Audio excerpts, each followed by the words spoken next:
Logical గా తీసుకుపోవాలని చెప్పి అడిగాను. దాన్ని కూడా వర్కౌట్ చేస్తా ఉన్నారు. ఇంకొక పక్కన యుఏటిఎన్ఎల్, అదే మరిగా మిథాని అండ్ నాల్కో, వీళ్ళందరూ కూడా 60,000 TPA high end aluminium alloys production plant నెల్లూరులో ఉంది. దానికి కూడా అన్ని క్లియరెన్స్ ఇచ్చాం. దాన్ని తొందరలో అమలు చేయమని చెప్పి రిక్వెస్ట్ చేశాను.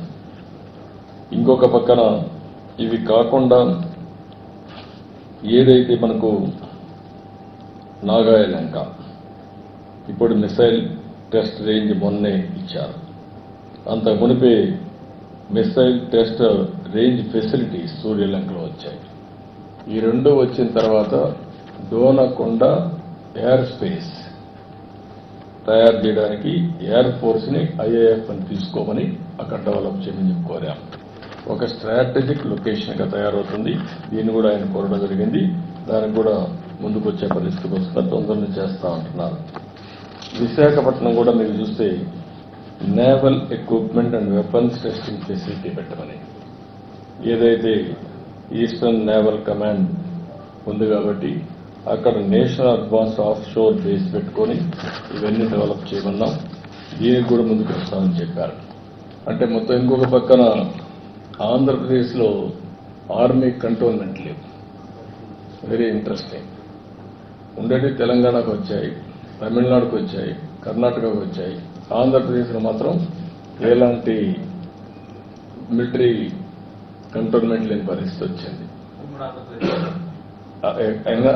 ఆంధ్రప్రదేశ్లో కావాలి, అది కూడా చెప్పాను. వర్కౌట్ చేస్తా ఉన్నారు. ఏటిల్కాం ఇవి కాకుండా ఈరోజు నేను కలిసింది సిఆర్ పార్టీని కలిశాను. యాజ్ యూజువల్ పోలవరం రిపోర్ట్ చేశాను.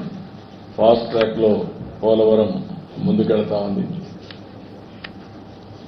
2027కి పూర్తి చేయడానికి అన్ని విధాల దాన్ని తీసుకెళ్తున్నాం. వీలైతే 2027 మార్చికే చేయాలని కూడా ఒక ఆలోచన చేస్తున్నాం. ఎక్కడ కూడా స్పీడ్ లో కానీ లేకపోతే క్వాలిటీలో కాంప్రమైజ్ లేదు. ఇంటర్నేషనల్ కన్సల్టెంట్స్ ఉన్నారు. CWC ఓవరాల్ సూపర్విజన్ పెట్టారు. Ministry of water resource minister అయితే 2 months ఒకసారి రివ్యూ చేసుకుంటున్నారు. అల్టిమేట్ గా ఎక్కడా రాజీ పడకుండా క్వాలిటీ కింద ముందుకు పోతున్నాం.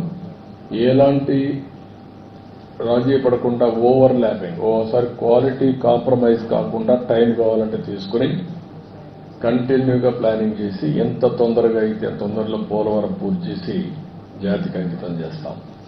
పోలవరం మీ అందరికీ తెలుసు, ఒక డ్రీమ్ ప్రాజెక్ట్.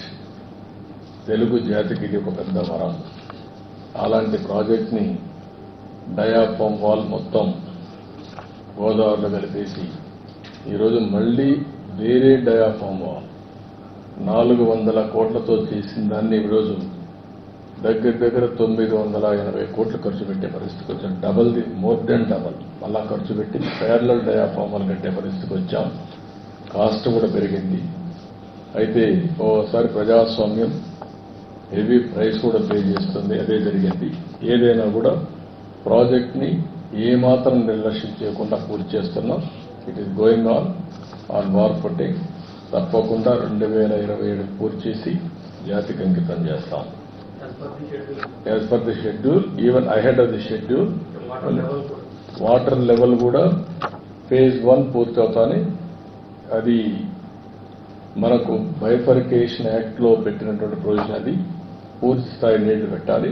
దానికి రీహాబిలిటేషన్ అంతా గవర్నమెంట్ ఆఫ్ ఇండియా ఇవ్వాలి. దాన్ని కూడా గవర్నమెంట్ ఆఫ్ ఇండియాతో వర్కౌట్ చేసుకుంటాం.